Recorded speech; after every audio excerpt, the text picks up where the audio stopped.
Amém? Hoje nós vamos estudar a lição 3, que o título é Melquisedeque, o Rei de Justiça. Quem já ouviu falar em Melquisedeque aqui? Alguém sabe? Ouviu falar? De repente leu alguma coisa antes dessa lição? Porque Melquisedeque não tem muita coisa que fala a respeito dele na Bíblia, mas ele tem um papel muito importante. Tanto é que a palavra, né, a Bíblia coloca Melquisedeque como o Cristo, o próprio Cristo. A diferença é que o sacerdócio de Cristo é eterno. E o sacerdócio de Melquisedeque não foi eterno, né? Porque ele, como homem, morreu e não ressuscitou. Então ele foi sacerdote enquanto era vivo. E Cristo, ele é o sacerdote eterno das nossas vidas. Amém? De início, eu quero ler para vocês e quero que vocês abram a Bíblia em Hebreus capítulo 7, versículo 1. Vamos lá?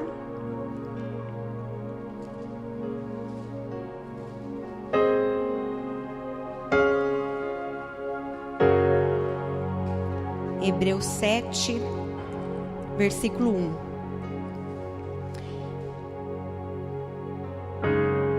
Amém? Hebreus 7, versículo 1. E a palavra diz assim: esse Melquisedeque era rei da cidade de Salém. A cidade de Salém, gente, seria mais para frente a Jerusalém, tá? E essa cidade também, Salém, significa paz. Era uma cidade de paz. E também um sacerdote do Deus Altíssimo. Olha só, Melquisedeque era o sacerdote do Deus Altíssimo. Quando Abraão estava regressando para casa depois de ter ganhado uma grande batalha contra muitos reis, Melquisedeque foi ao seu encontro e o abençoou. Abraão, então, tomou a 10ª parte de tudo quanto havia ganho na batalha e deu a Melquisedeque. Naquele tempo, o povo tinha o hábito de, quando eles, os reis, na verdade, que estavam em batalha, quando eles tomavam uma cidade, quando eles saqueavam tudo, então eles tomavam tudo. E nessa guerra, Abraão saiu vitorioso, então ele ficou com tudo que foi tomado. E aí ele deu a 10ª parte a Melquisedeque, que era o rei de Salém, ou rei de justiça. Aqui a gente vê, que Abraão, ele deu o dízimo. Por que que ele deu o dízimo? Porque ele estava grato. Foi uma decisão de gratidão pela batalha vencida, Então eu aprendo aqui, e eu gostaria que vocês aprendessem também, que o dízimo, quando nós trazemos o dízimo à casa do Senhor, nós estamos o quê? Somente agradecendo, É um agradecimento por tudo que Deus tem nos concedido. E aí, continuando, ele diz assim: o nome de Melquisedeque significa rei de justiça. O seu nome também quer dizer rei de paz, porque ele era rei da cidade de Salém, cujo significado é paz.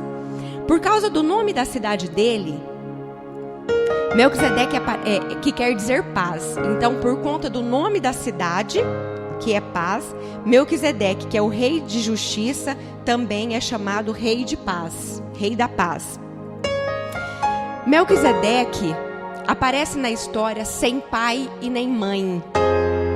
Não existem anotações sobre nenhum dos seus antepassados. Não há menção da origem nem do fim dos seus dias, sendo semelhante ao Filho de Deus. Olha só, Melquisedeque é semelhante ao Filho de Deus. O sacerdócio de Melquisedeque é semelhante ao sacerdócio de Cristo, que ainda viria,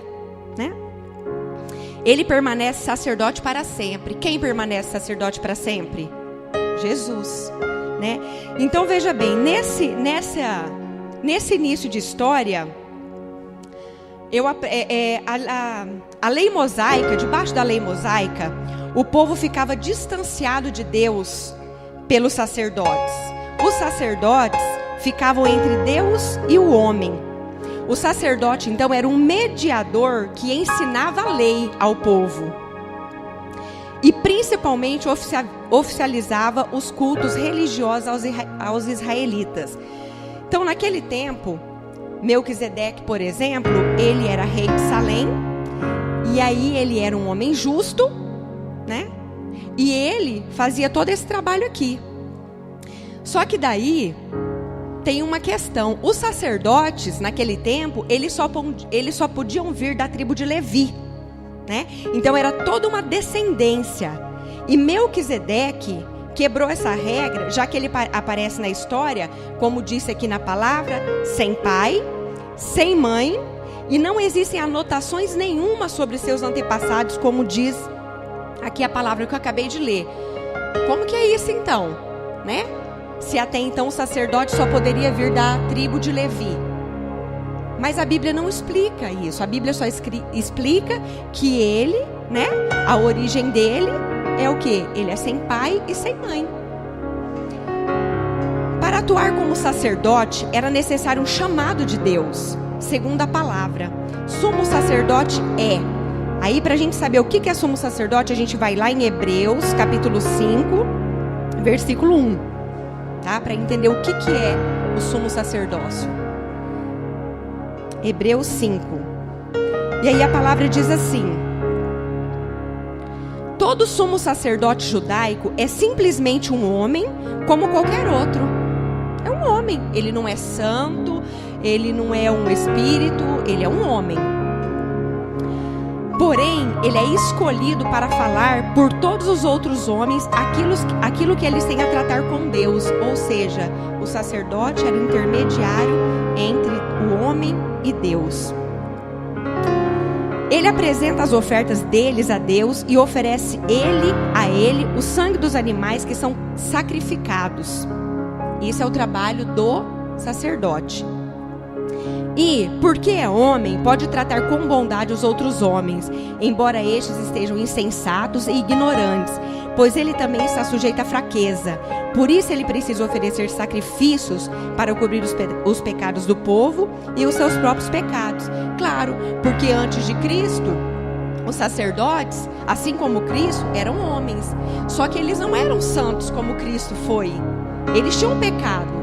E naquele tempo, para cobrir o pecado, eles tinham que fazer o quê? Sacrificar animais, né? Para cobrir o pecado do povo e os seus próprios pecados, porque eles eram homens pecadores. Ninguém pode ser sumo sacerdote só porque deseja ser. Não é assim, né? Tem que ser chamado por Deus para esse trabalho, da mesma forma como Deus escolheu Arão. E aí, naquele tempo, o sacerdócio de Melquisedeque foi diferente, né? Então ele não tinha, né, nem pai, nem mãe e tal. E o sacerdócio, ele era passado de geração a geração. Mas com Melquisedeque foi diferente. Não era por chamado de Deus, e sim por tradição através da tribo de Levi. Ou seja, ia passando de família por família.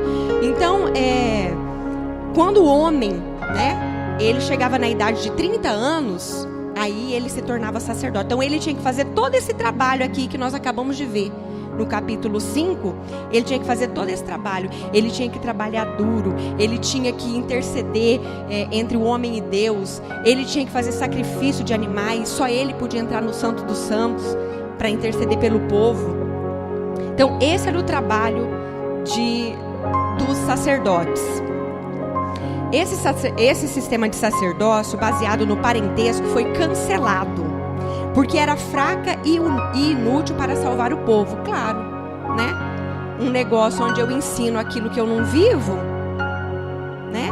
Não tem eficácia, não é eficaz, né? Então os sacerdotes, muitas vezes, eles eram pecadores. E aí muitas vezes ensinavam, né? Ou às vezes nem ensinavam, só ia lá para cumprir mesmo, porque é de geração em geração, então agora chegou a minha vez e depois de mim é o fulano, e era assim que funcionava. A lei nunca tornou ninguém realmente justo para com Deus, assim como nos dias de hoje. Conhecer a lei de Deus e não praticá-las não nos faz de fato o povo de Deus. Então, conhecer. O que é esse conhecimento? Que tanto eu conheço? Né? Que tanto eu tenho buscado a Deus? Né? Tem muita gente que conhece. O diabo conhece muito bem a palavra. No entanto, né? Ele é o diabo. Melquisedeque, a primeira vez que ele aparece na história foi quando Abraão lutou contra o rei de Quedorlaomer e seus reis aliados. Esses reis saquearam a cidade de Sodoma, onde vivia o Ló, sobrinho de Abraão, e o levaram preso. Sabendo disso, através de um homem que conseguiu escapar, Abraão juntou 318 homens e foi então resgatar o sobrinho. E aí a gente vai ver essa história para entender um pouquinho lá em Gênesis, capítulo 14. Vamos lá?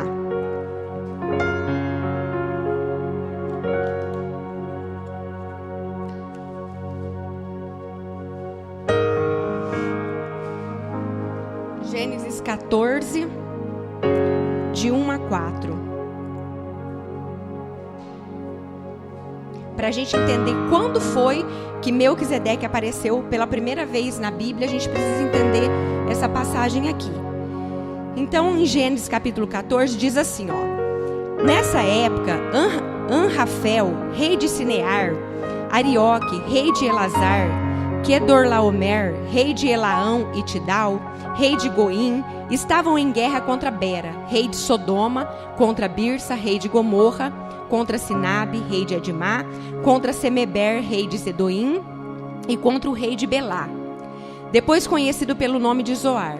Estes últimos 5 reis mobilizaram seus exércitos no vale de Sidim, onde fica o mar salgado. Esses reis, eles brigavam, gente, pela rota marítima, pelo comércio, né? Ali era forte o comércio. Então, eles viviam ali em guerra para tomar posse daquela terra. Por 12 anos tinham sido dominados pelo rei Quedorlaomer, mas no 13º ano se rebelaram. E aí a gente vai lá no versículo 8. Pulamos um pouquinho e vamos no versículo 8. Que diz assim: Nisso, os reis de Sodoma, que era a cidade onde Ló vivia com a sua família quando se apartou do seu tio Abraão, de Gomorra, de Adimá, de Zeboim e de Belá, que é Zoar, se prepararam para a batalha no vale de Sidim contra as forças de Quedorlaomer, que é o rei de Elão, contra Tidal, rei de Golim, contra Rafael, rei de Sinear, e contra Arioque, rei de Elazar. Eram 4 reis contra 5. Olha só, então 4 reis de um lado e 5 reis de outro. Ocorreu que o vale de Sidim estava cheio de poços de piche quando os reis de Sodoma e Gomorra fugiram.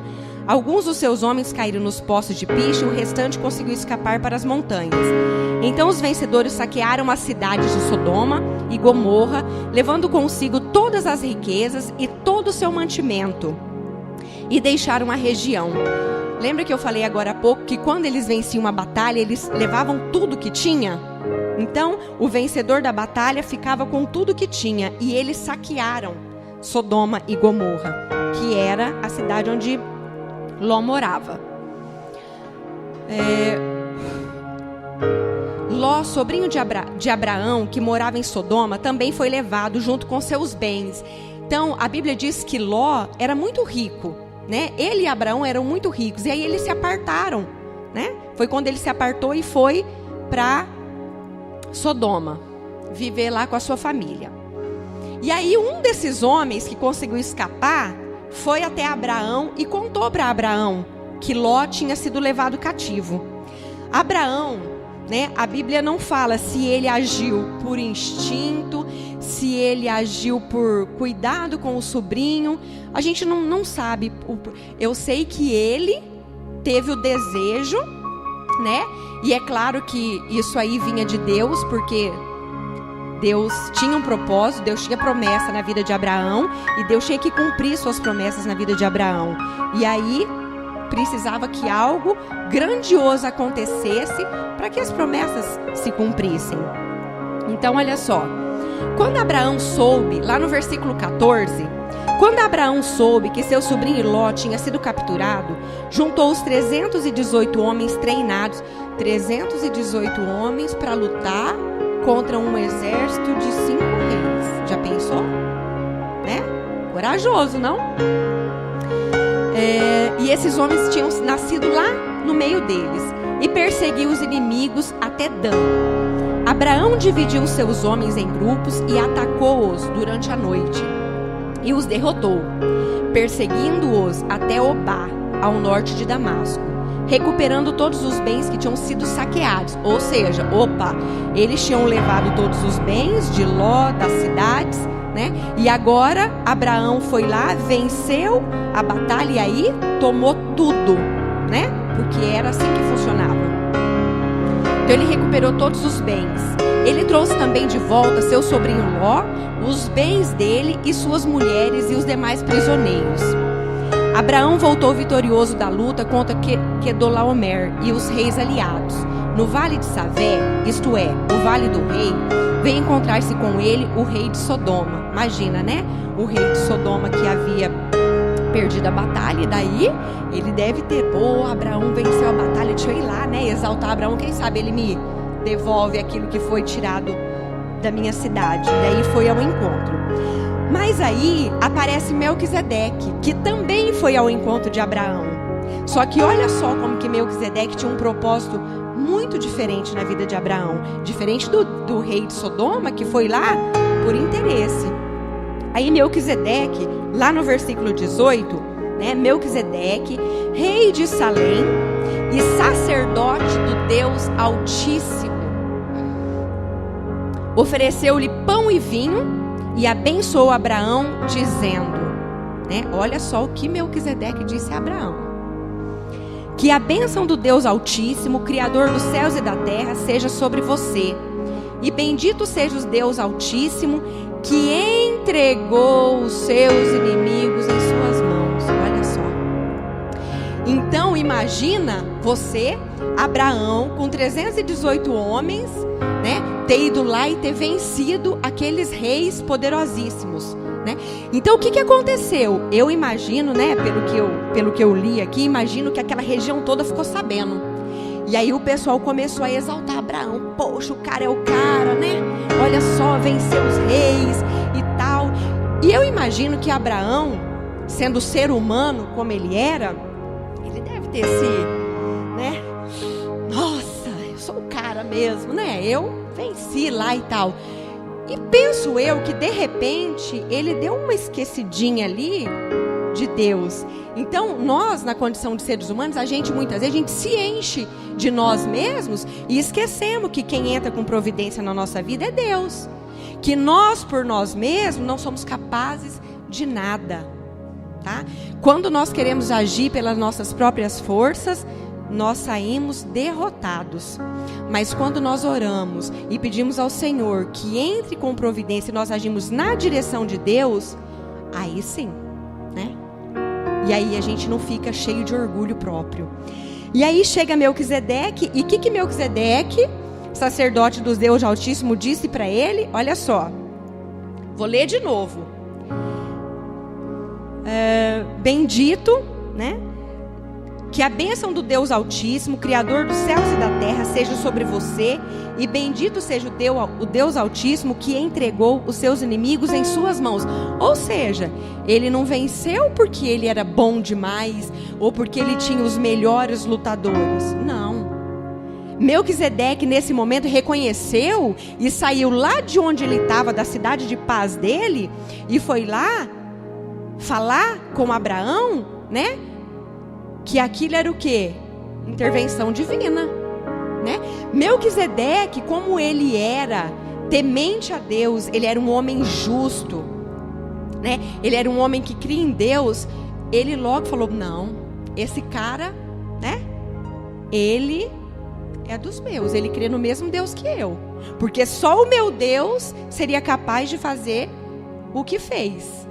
E daí ele foi ao encontro de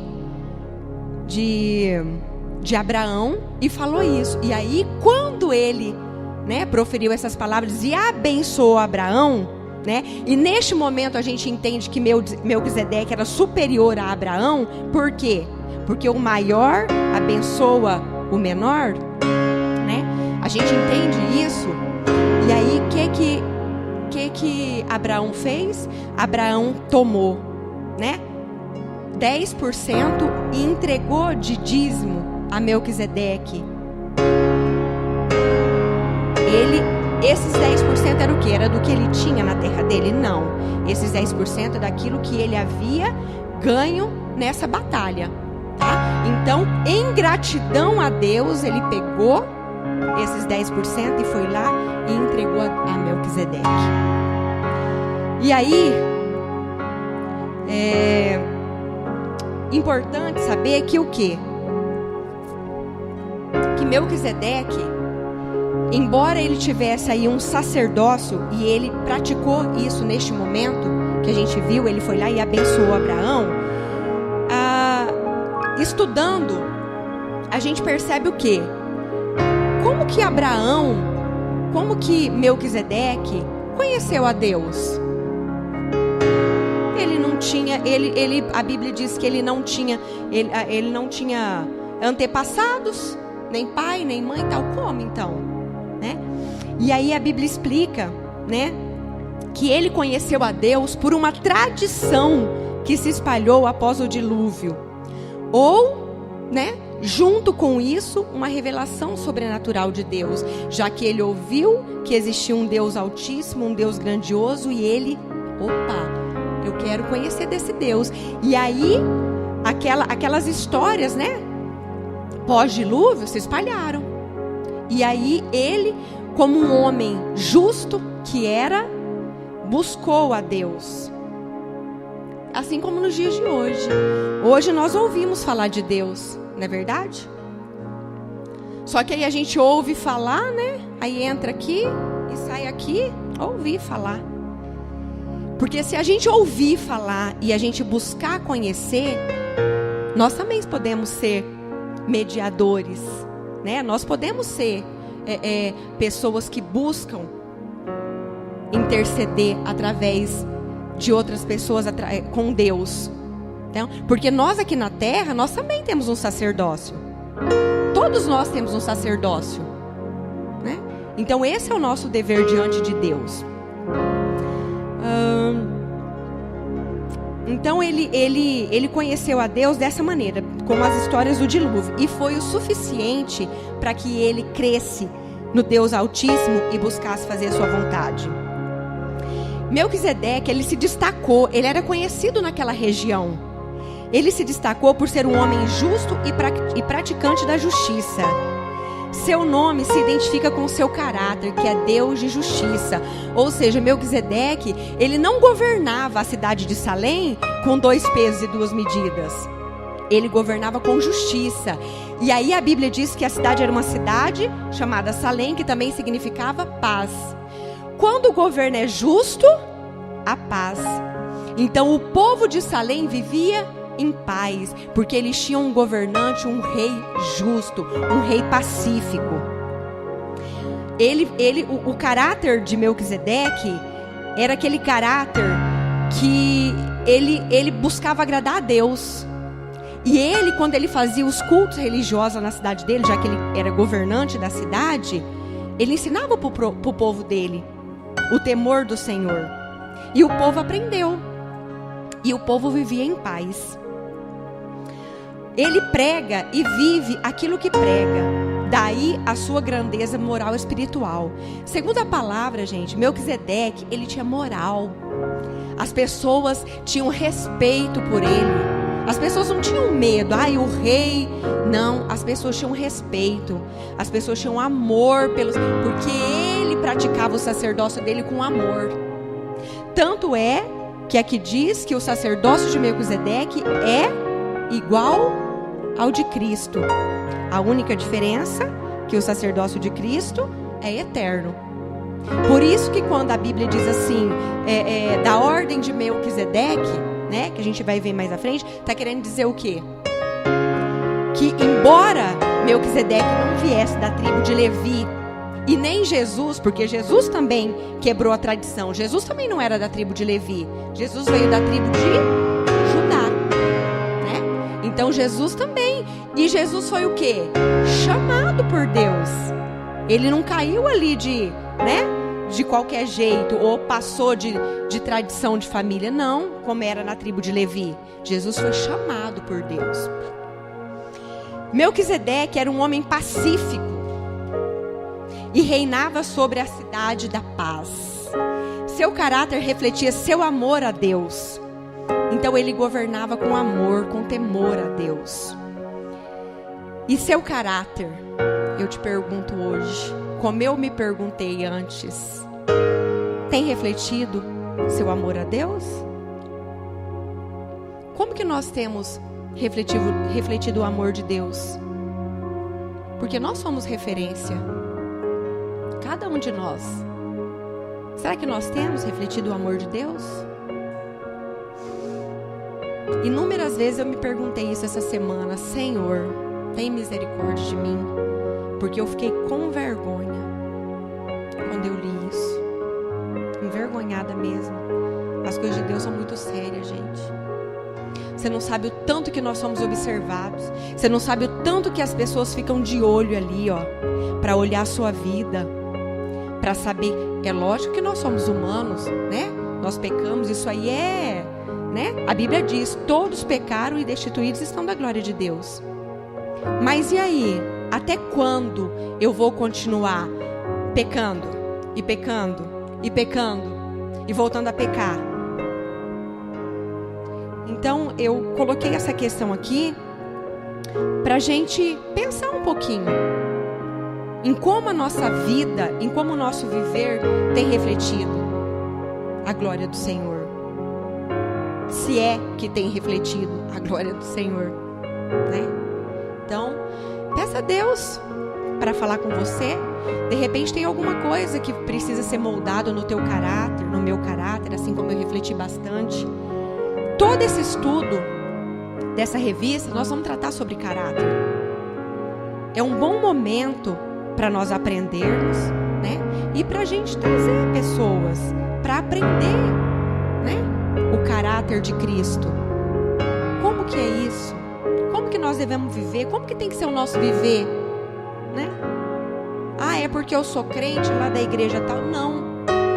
É porque quando a gente vive de acordo com a vontade de Deus, não tem como o nosso caráter não mudar. Toda vez que nós fazemos, ou até que nós pensamos alguma coisa que a gente sabe que não provém de Deus, logo já, né, dá um negócio assim, você fala: Jesus, toma conta, Senhor, tira isso de mim, tem misericórdia, né? E eu inúmeras vezes, esses dias, eu me peguei orando e pedindo para o Senhor: tira esse pensamento de mim, né? Como que pode o pensamento ruim vir na mente da gente assim, né?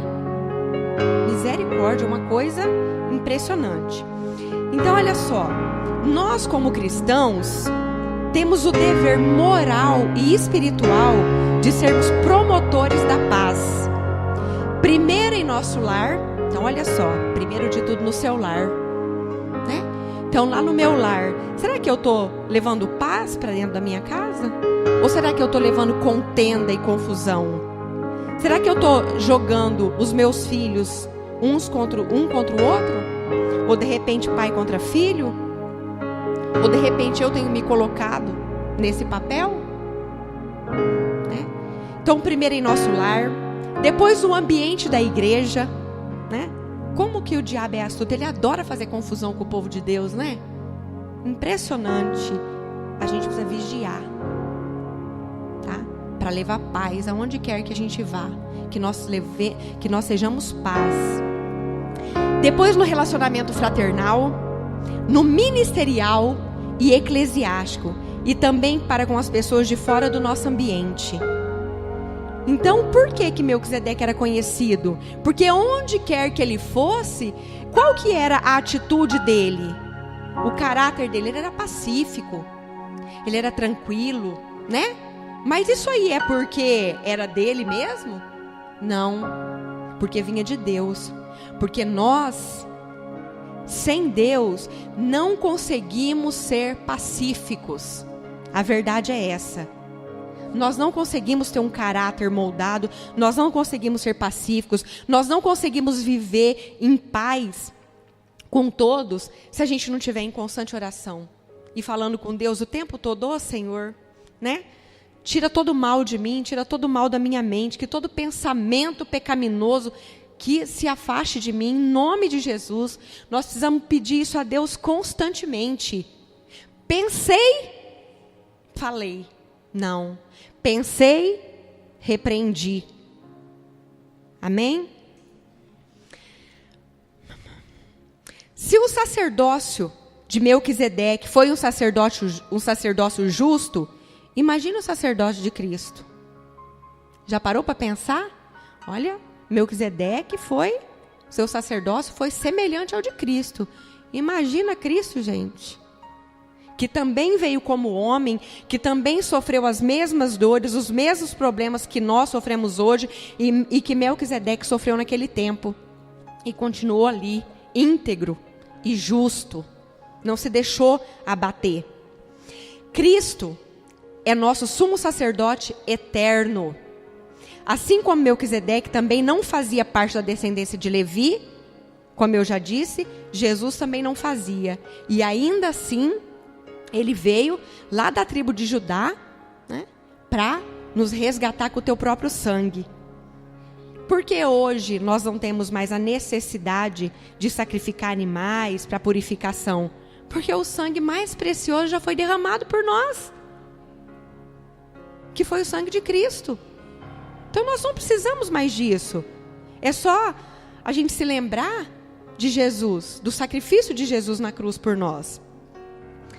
A expressão segunda ordem de Melquisedeque, né, é tipológica. Jesus não pertencia à tribo de Levi, por isso não seria consagrado sacerdote de acordo com a lei. Jesus, se fosse pela lei, ele não ia ser sacerdote nunca. Mas aí a gente aprende o quê? Que sacerdócio é chamado. E o sacerdócio de Cristo, ele é superior a todos os outros, a todos. E aí eu quero ler com vocês Hebreus 7, 11 a 19. Para a gente confirmar o que a palavra diz.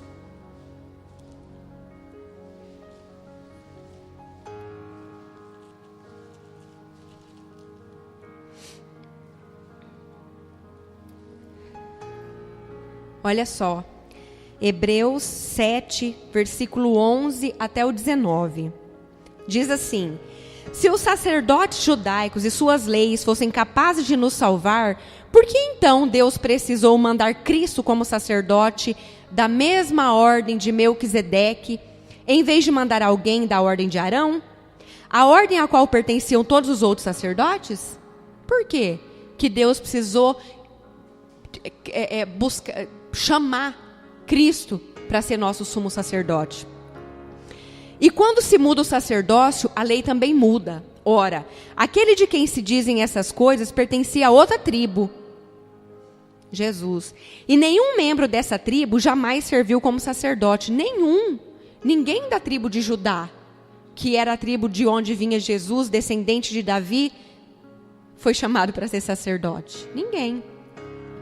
Como todos sabemos, o nosso Senhor é descendente da tribo de Judá, que não havia sido escolhido para sacerdócio. Moisés nunca lhes dera aquele serviço. Portanto, podemos ver claramente que o método divino mudou.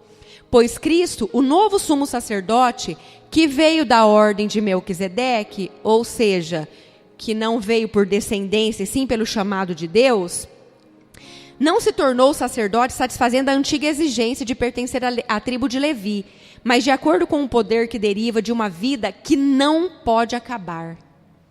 Porque as Escrituras falam o seguinte a respeito dele: você é para sempre sacerdote da ordem de Melquisedeque. Assim, o antigo sistema de sacerdócio baseado no parentesco foi cancelado, porque era fraco e inútil para salvar o povo. A lei nunca tornou ninguém realmente justo para com Deus. Amém? Então a lei não vai tornar ninguém justo. O que nos torna justos, né? O que nos torna pessoas de caráter, de boa índole, pacificadores, é Cristo. É a palavra de Deus nas nossas vidas. Nada mais que isso. E é tão simples, né? Buscar a Deus. Não é difícil. Mas a gente tem tanta coisa para fazer, né? Que às vezes a lição que a gente devia trazer aqui para a igreja estudada, para a gente ter um complemento aqui, a gente não tem tempo. Né? Eu falo isso porque muitas vezes eu também não tenho tempo. Na verdade, eu não faço um tempo. E a gente precisa fazer o nosso tempo e priorizar as coisas de Deus. A Bíblia registra a história de Melquisedeque como um sacerdócio igual ao sacerdócio de Cristo, santo, perfeito e eterno. Melquisedeque morreu, ainda que não se saiba quando e nem como, porque ele era um homem. Então nós não sabemos de onde ele veio, né? E nem sabemos como ele morreu e nem quando ele morreu. Cristo também morreu, mas ao terceiro dia ressuscitou e vive eternamente. E aí a Bíblia diz assim, lá em Hebreus 7:7, porque dele assim se testifica, tu és sacerdote eternamente, segundo a ordem de Melquisedeque. Então o nosso sacerdote eterno é Cristo. Quem que nós devemos imitar? O sacerdócio de quem? De Cristo, que é o nosso sacerdote eterno. Amém? Eu deixei aqui algumas anotações que está lá em Hebreus 10, 23, 25, para a gente finalizar, né? Entendemos o que é sacerdócio, entendemos que é chamado de Deus, entendemos que o nosso sumo sacerdote é Cristo, tá? Eterno sacerdote. E aí, quando eu estava lendo a palavra, estudando esse capítulo de Hebreus, para poder ministrar esse estudo, eu fui lendo e aí Deus foi falando.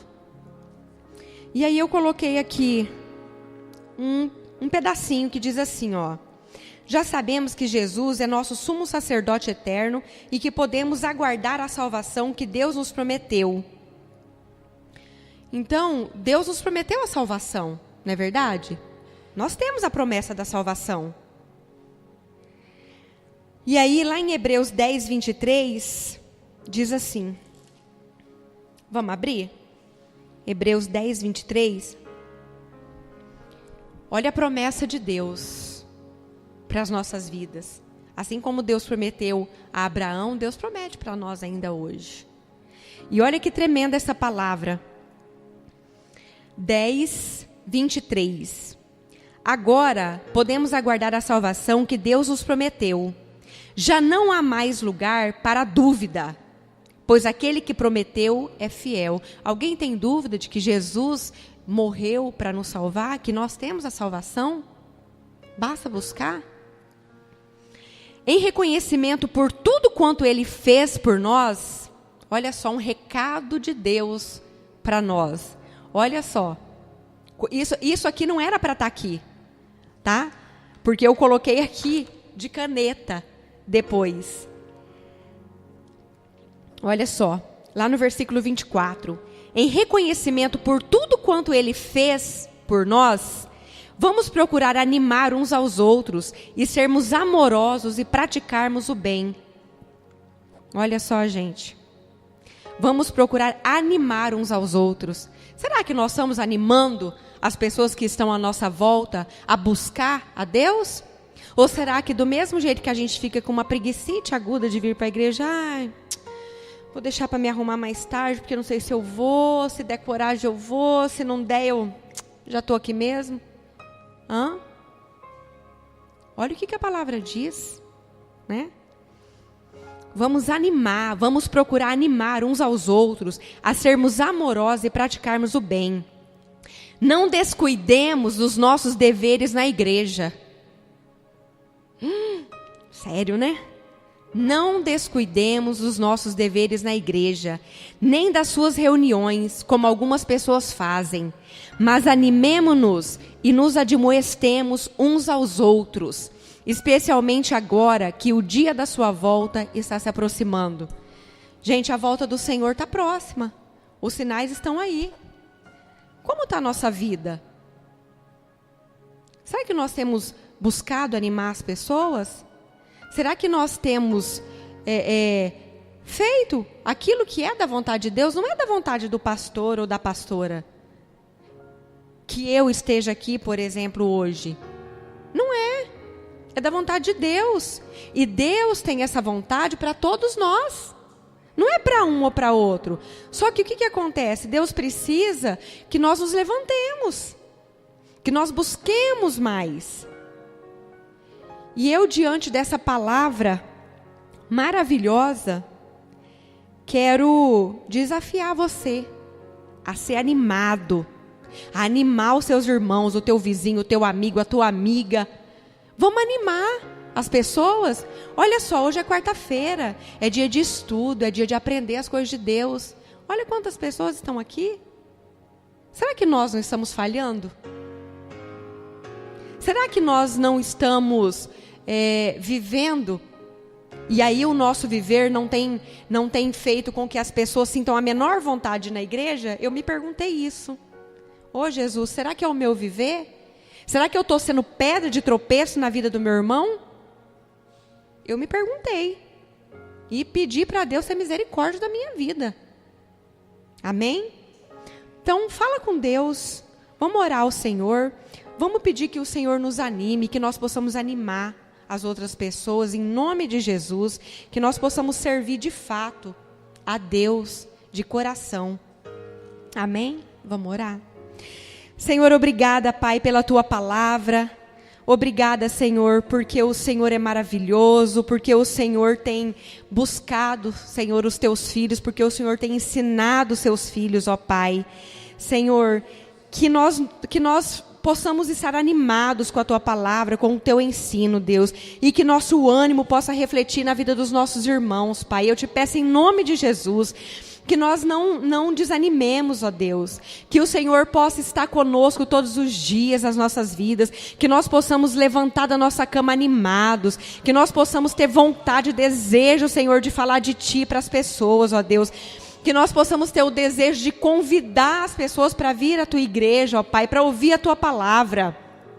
Eu peço, Pai, que o Senhor levante pessoas aqui neste lugar, que o Senhor levante pessoas que vão trabalhar na Tua obra, Pai, em nome de Jesus, que todos nós possamos, de fato, ser o sacerdote que o Senhor quer que nós sejamos, Pai, em nome de Jesus eu te peço, sê conosco, Pai. Toma conta das nossas vidas, ó Deus, e nos encoraje, Pai, em nome de Jesus eu te peço. Amém.